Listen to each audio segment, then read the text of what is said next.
Puts them in a situation where they've got to make something happen. Good pressure on this quarterback. But then he finds the open receiver right there. A good hit there, and he finds him for finally got in that end zone. Mitchell Gale had a good presence of pocket presence to step up. The throwing lanes many times were jammed. You see a lot of deflected passes by the UNA defense. And the Utah pass again. This time Antoine Ivey's going to make 3 men miss. Well, he has it's not just his vision. His change of directions is so smooth. He does it without slowing down. He's almost impossible to tackle. You'll see this on the instant replay. Watch him make this man. They never touched him. Never touched him. Made big yards, cuts back, brings it back here. Took a ball backed up. They had just scored, brings the ball all the way down the field, and changes field position completely. Completely brings it across. Lee Chappell trying to find something, couldn't find the open receiver. They were able to block it right down, hold it right down right there, and we missed another field goal and put them back on the field. Here comes Abilene Christian. They are only going to be able to settle for an eventual field goal with some penalties, some miscues down near the goal line. Backs him up, forces a 27-yard attempt by Morgan Lineberry just before the half. Just so many great plays. Watch Janoris Jenkins right here. Save the play. He would have scored. He saved it on the 1-yard line. He does not get in. They have a penalty. It pulls them back. Anyway, they have to hold on him. They're trying to throw on Janoris Jenkins right there. Can't find the open man. We hold them to a field goal. And now 16-0 turns to 16-10. But overall, now you're talking about a team that's so productive on offense, and our defense is doing very well. And our offense jumped on the board early to put points on the board. So we've got to come back out and see if we can establish some drives. But we know for a ball game, you don't put the number 2 team and the number 4 team together and not have a great ball game. There's a lot more football to be played. You talked earlier about some points left on the board in that first half. We have a pass complete down to the goal line. Some things that sometimes it just doesn't bounce your way. We get down to the half-yard line. It bounces into the end zone, covered by Abilene Christian. It's a touchback. So some of the points there, we could have run it up into the 30s and the 40s. But we prided ourselves in being outstanding in the kicking game, and I didn't know I had a kicking game problem. We had a field goal blocked. We had 2 field goals missed and an extra point missed. That's 10 points right there. In a game like this where not a lot of points are being scored, we're moving the ball down the field but stalling in red zone. Well, in a game like this, kick your field goals. Kick your field goals. Eventually, that'll add up, but we missed those field goals, missed the extra point.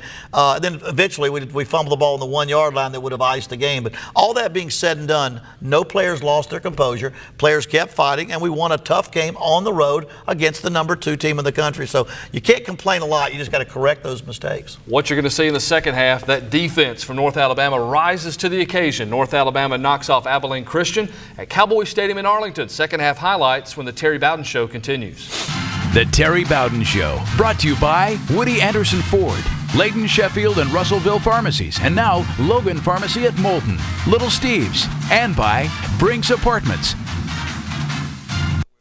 Hey, this is Bobby White with Woody Anderson Ford. Check out our team's lineup anytime at WoodyAndersonFord.com. There's the quick to the outside Ford Mustang, or the tough all-purpose power of F-150. For the passing game, we've got the all-new Ford Fiesta, passing the pumps at up to 41 miles per gallon. And everybody's All-American, the award-winning Ford Fusions. We're proud supporters of UNA football. Come see us at Woody Anderson Ford. More for less, period. These days, there's still a need for genuine personal relationships, especially when it comes to your pharmacy.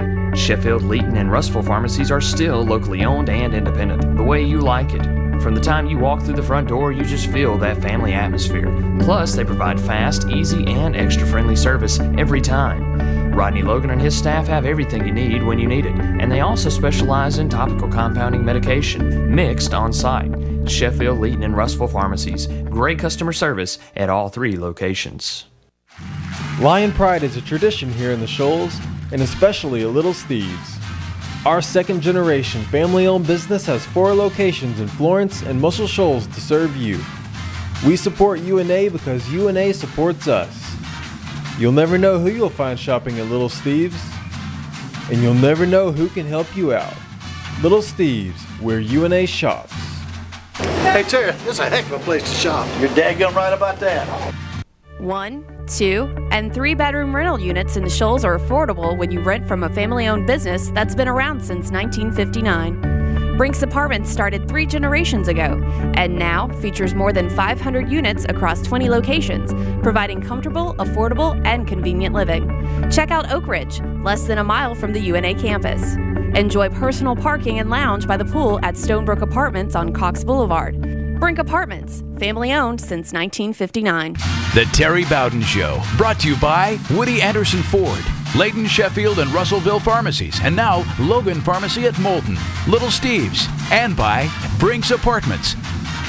Welcome back to the Terry Bowden Show. J.D. Byers alongside the head coach, Terry Bowden. We lead 16-10 in the locker room, coach. And some adjustments, and I know you want to talk to the guys, but at least we get the ball to start the third quarter. They wanted to go on offense first. It backfired for Abilene Christian. Well, they deferred in the coin toss after they won, and we said, all right, let's drive down and get points. Let's establish ourselves in the second half as we're going to take control of this game. Now, we had a nice drive, and we missed a field goal. We had a nice drive, missed a field goal, but we did establish field position. And the way our defense was playing, field position became a very, very important factor throughout the night. Guys didn't get down. You're going to see a great defensive effort from Marcus Stoughton on the same play. Janoris Jenkins, stay tuned for this. Let's get to it right now. The second half highlights. The Lions lead at 16-10. Here's the opening kick of the third quarter. DeAndre Morgan takes it over the head, downs it in the end zone. 1st and 10 from the 20.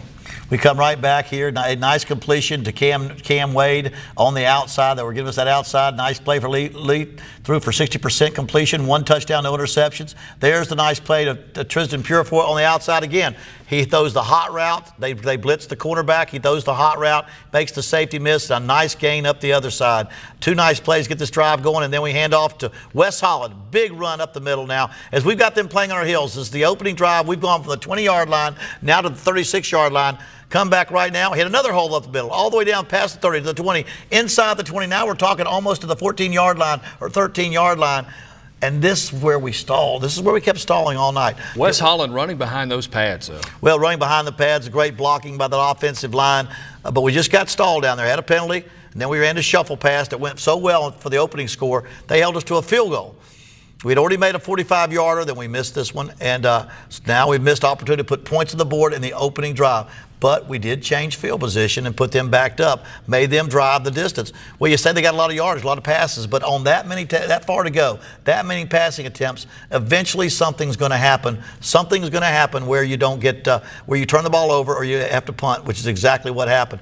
And then who they punt to? They just punted short one time, and now they punt to Janoris Jenkins, the great All-American transfer from the University of Florida. And here he is on a 47-yard punt return, and now we're on the 22-yard line. Field position again that we established because this great punt return. Remember last week, he had an 84-yard punt return for a touchdown. Here's the next one he had this week. And just making big plays for us. But field position, again, we opened up with a penalty. JD, there were so many penalties. We had 13 penalties Saturday night, but the other team had 14. It was their officials. It was just a lot of penalties were being called. Cam Wade, great concentration, sets up a field goal, 37-yarder blocked, and Josh Montgomery, the kicker, is going to hustle over and make the tackle. Well, we've got, you don't know you have a problem, do you have a problem? We've had no problem with protection. All of a sudden now we have 2 field goals missed and 1 blocked. And gives us some trouble. But that defense never quit playing. Now Janoris Jenkins again. Scoop and score. He scoops up the fumble. Marcus Stoughton caused the fumble. Nobody's going to catch him from behind. Great job. You'll see this from the end zone, from the sideline shot. You'll see Marcus Stoughton. Here's the shot by the quarterback, throwing to the outside. Marcus Stoughton, second by, strips the ball. There it is, stripped it. Janoris Jenkins scoops it up. Nobody's going to catch him. Fastest man on the field. They're not going to catch him for the touchdown. 15 NFL scouts watching this one as Janoris Jenkins scoots his way to the end zone, extends North Alabama's lead. We're up 23-10 right here. Here's the way we're going to ice the ball. 23-10. We're going to ice it, put it up to 30. We fumbled on the 1-inch line. I thought the ball hit the ground. You see where on third down, I thought he put the ball on the ground and then tried to push it across. They called it a fumble right there and let them recover the end zone. So they get the touchback, get the ball going the other. We were up 23-10. It would have been 30-10. But they score at the end of the game to make it 23-17. And this gets to be hairy. Now, defense is playing so well, still continuing to sack that quarterback. But he finds a hole there, gets the touchdown. We're talking about the last couple of